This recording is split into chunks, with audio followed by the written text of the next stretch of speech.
Hello everybody and welcome to High Plane Games and its new fresh look, at least kind of. My name's Simon, hello, and I'm the person that runs the channel. You may be noticing there's some changes afoot, and this is the first of many.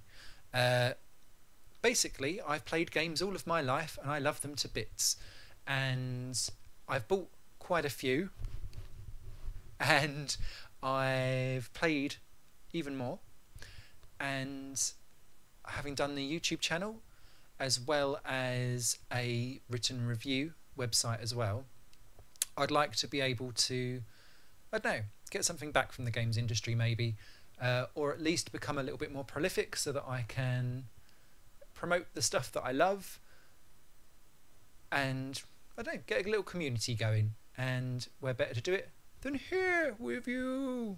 Oh yes. So, what have I gone and done? I have partnered up with a company called Social Blade. Social Blade is a partnership network that works in conjunction with YouTube, basically providing advertising space around the channel and the videos that I do. You can't get a direct partnership with YouTube if you're posting anything to do with gaming. The reason for that is because the actual game yourself, unless you've made the game and everything to do with it, you don't really have the copyright yourself to make money directly from just going, hey, look, I've played a game, woo, look at me. You have to be able to add something specific to it, and you can argue that toss under the Fair Use Act that's came in.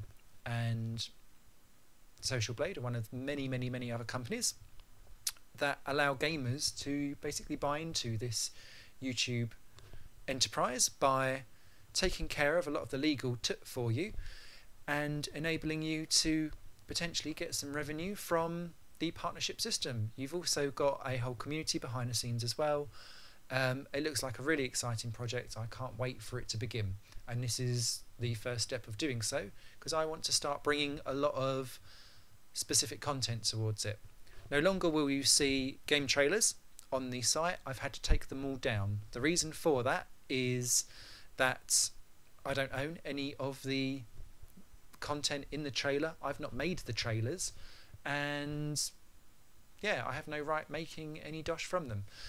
They may come back at a later stage if I put them into some kind of review show and chat about them. I think that provides educational value and therefore comes under the Fair Use Act. I don't know. We shall see. We shall see. This is all a learning curve for me as much as it is for you lot sitting there going, what on earth is he babbling on about?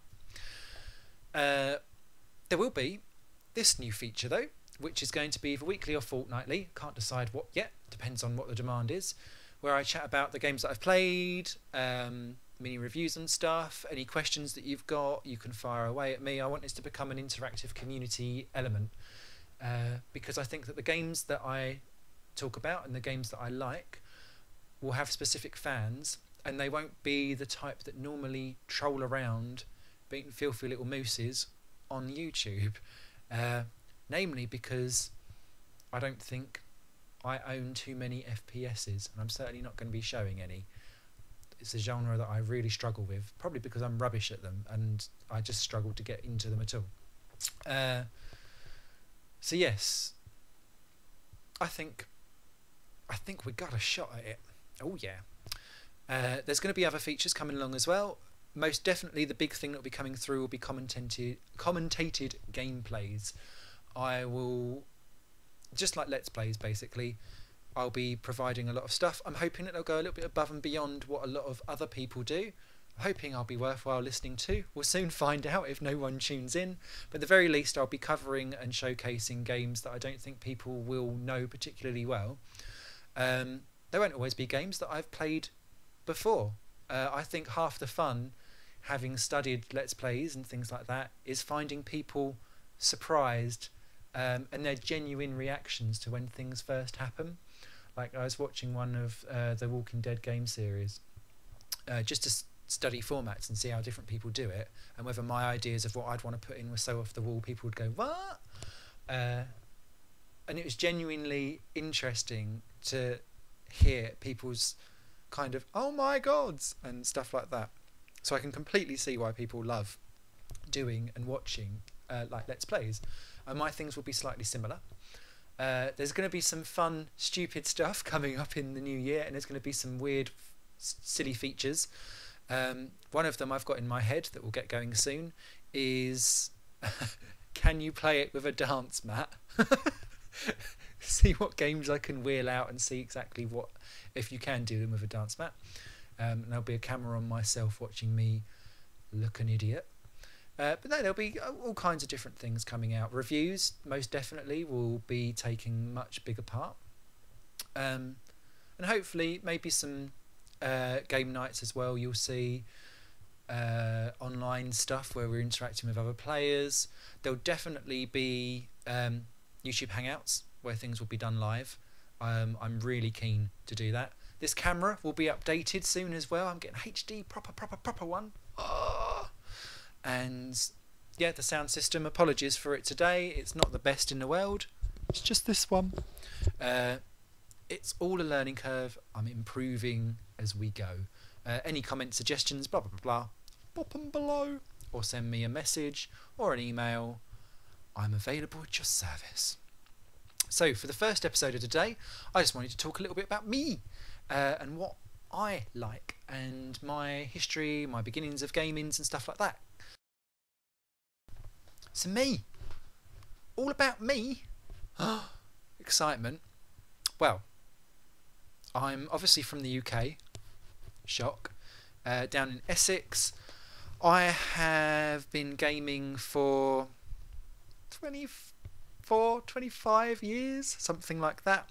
I think my first proper gaming experiences was when you'd get those little handheld things where you'd pop in the big huge round batteries.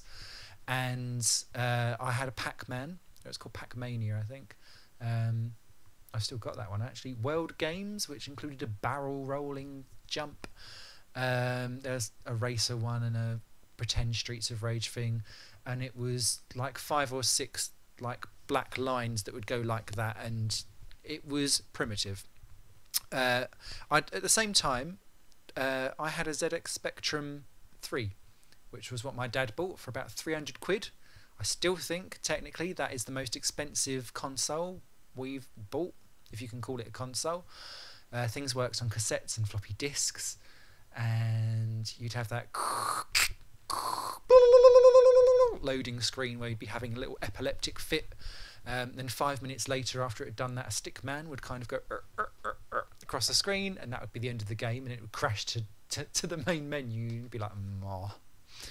I remember having to go at programming some of that as well, and you could do like programming of like line art, a bit like the ASCII stuff that people do, but not quite as fun. You do like little fans that would go across the screen. I'd call my mum and I'd be like, "Look what I've done." She'd be like, "Thanks."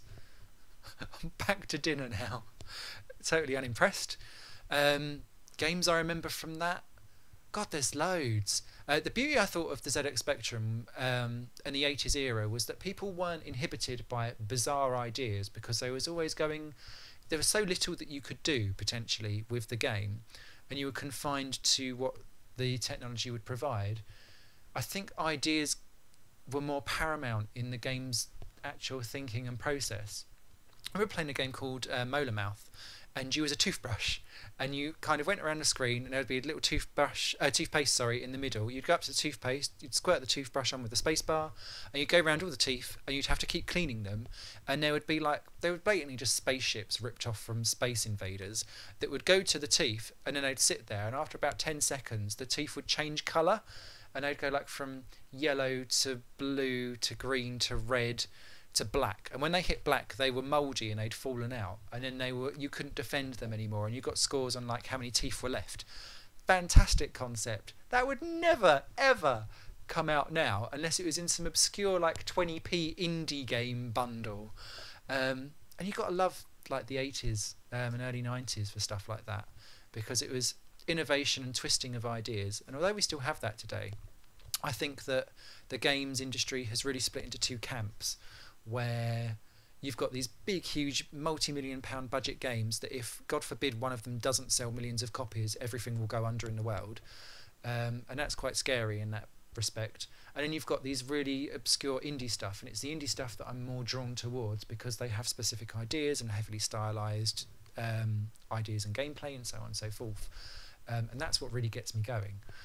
And I do blame the fact that the casual player has now basically put these CODs, FIFAs, Halos at such a pedestal that that will be their yearly purchase, that it's kind of ruined stuff in the middle, where if people take a chance on new franchises, which doesn't happen as often as what it really should anymore, and it doesn't work, companies go, oh god, well we won't try that again, we'll do, I don't know, Call of Duty Crazy Golf or Call of Duty Funfair Tricks version 12.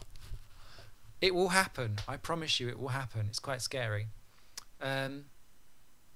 Yeah, so the middle people are left out. So I really think that games have segregated off into two sections. I'd be interested in people's views on that. But yeah, from those ideas in the ZX Spectrum, I moved to the Master System, then the Mega Drive, PS1, PS2, PS3 is what I'm on now. I've kept every console as I've gone. I've still got a Master System that's got a black magic pen with my name and address on that the police put on because I was so worried that someone might steal it. Sad boy. Probably worth about tenner now. Still got the consoles as well. Do you know what, actually? All of those consoles still work fine. They're still my original ones. Even the Spectrum still works fine. I just had to buy my second PS3. I've had 3 PS2s and 2 PS1s. Laserdisc stuff doesn't work quite so well as the cartridge stuff in my head. Love the PC for the indie game stuff. Got a Wii. Not looking at getting the Wii U anytime soon because I give that all of my fun casual stuff. I've never really delved into the Xbox side of stuff, although my other half has got one, so I will probably go going around their house and going hello a little bit more often. And yeah, I've got GameCube games because obviously the Wii can get it, and I will be going backwards. PSP I've got as well. I really do fancy a DS, so that was probably next on my hit list to get, but we've got plenty of games to get through before then. If you've got any questions, more than welcome to fire away on them. I'm aware that my 15 minutes are coming up to an end quite soon, so I'm going to wrap things up. But obviously if you've got any questions or anything, pop them below. So that's a bit about me. Enough about me. I can't wait to get these things going. This is going to be a really exciting time for me, and hopefully a busy and productive one as well. You lot all take care. Thank you very much for being patient and staying with me whilst I've been faffing around. Let's get this show on the road, and pop along to the Facebook and the Twitter feeds and stuff like that. That'll be down in the info box. Until then, at your service. Bye.